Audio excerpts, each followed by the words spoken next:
Hi, welcome back to part 2 of Chapter 24 Review, the Progressive Era. We have a real nice sunny Sunday morning here behind us, so when you're done reviewing, why don't you get outside and play some stickball like you used to do in the alley a couple years ago, a lot of fun, or just kind of go for a walk, maybe become part of nature, like our Progressive Era presidents. We left off with our 1912 election, where we see Taft, the incumbent Republican, steps out of office, and Taft, of course, gets a bad rap historically. He is a Republican. He was picked by Roosevelt, a very popular Republican, and he was also a progressive.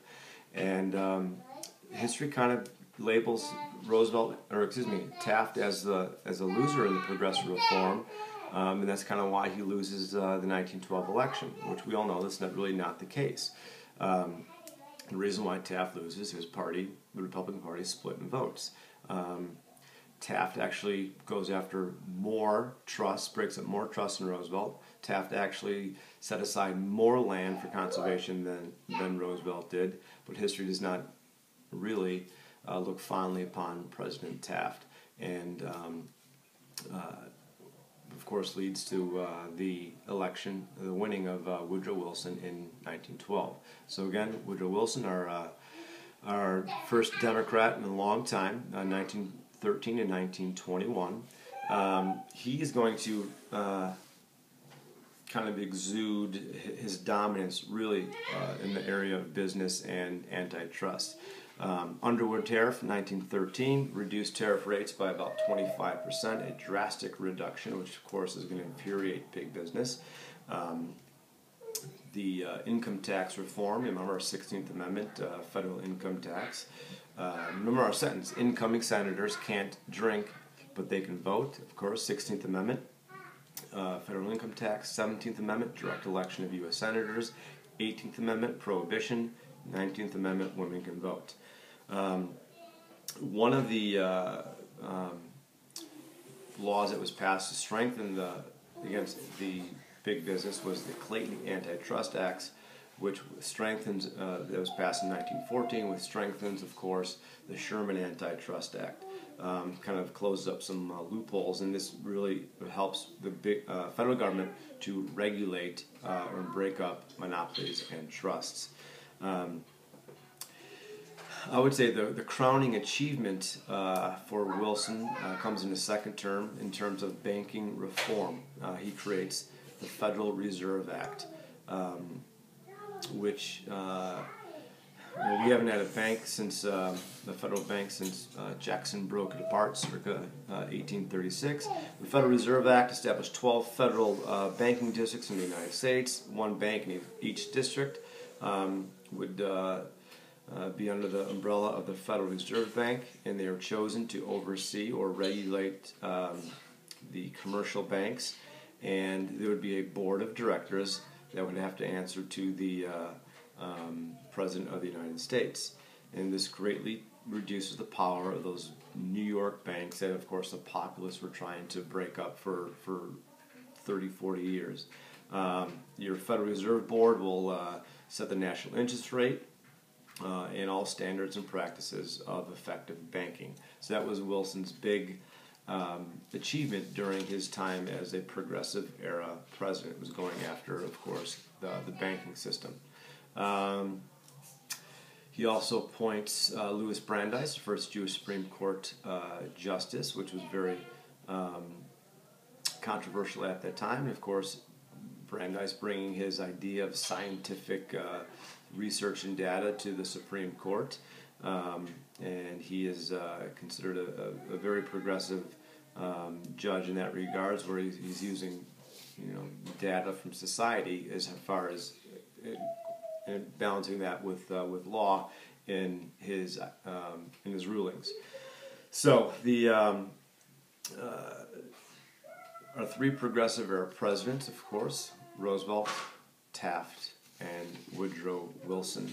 I will not at this time go through all of the progressive reformers, because you have a nice copy of all of those, but you have again, I highly recommend just remembering what each one did during the era. You don't need to remember all the background and all the information of that, just like that, but please associate the reform with the area of reform with the reformers. I do want to point out, make sure you absolutely go over the differences in civil rights between Du Bois and Washington. You remember Booker T, a gradual response to civil rights. The blacks would gradually prove themselves to white society by starting in lower paying jobs and in education, and they'll work their way up really like almost any immigrant group in America, a gradual step up to equality. Where Du Bois, and that was his Atlanta Compromise, where Du Bois was saying absolutely not. We demand immediate equality right now, social equality, political equality, and we want that now. And as the founder of the NAACP with Kelly and Ida Wells, and so they're going after immediate equality. And Du Bois actually criticizes the approach by Booker T. Washington. But big overview again on Progressive Era. One of the big areas, besides social justice, besides antitrust, was just kind of the area of government, and some aspects of Chapter 24 that I want to go over. The Progressives hope to make the government in the United States, state, local, and federal, more responsive to our voices, mine and yours, our voices, even eventually Joey. Joe, say hi. Hi. Beautiful. Hey, can I see? Sure, Joe, come here. Hi. Hi. Say good morning. Good morning. Show them what you're building. What is it? An airplane. That's a beautiful airplane. All right. See you, buddy. So there are things that we have today, like that are commonplace because of the Progressive Era. Referendums, procedures whereby citizens could vote directly on proposed laws. Obviously, the area where we hear referendums today are with school referendums. So the people of that school district vote directly on something that will directly affect them. Initiatives, a procedure whereby ordinary citizens can propose laws for consideration by their state legislators, which voters directly then vote upon. So initiative, referendum, recall, in which a procedure which a public official can be removed by office by a direct vote.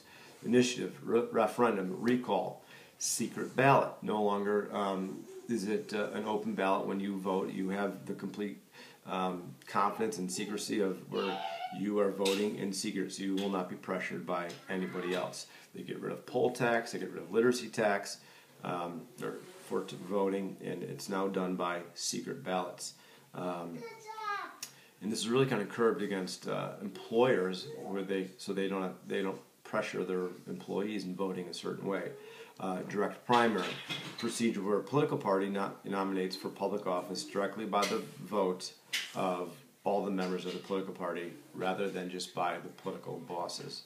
And of course, the 17th Amendment, which definitely is a major achievement of the Progressive Era, the direct election of U.S. senators by the people. And that, my friends, I do believe is Chapter 24 in a nutshell. I think you guys should do well. Hopefully this review video helps, Part 1 and Part 2. Go over your notes. Please go over your reformers. And good luck to you, and we'll see you tomorrow.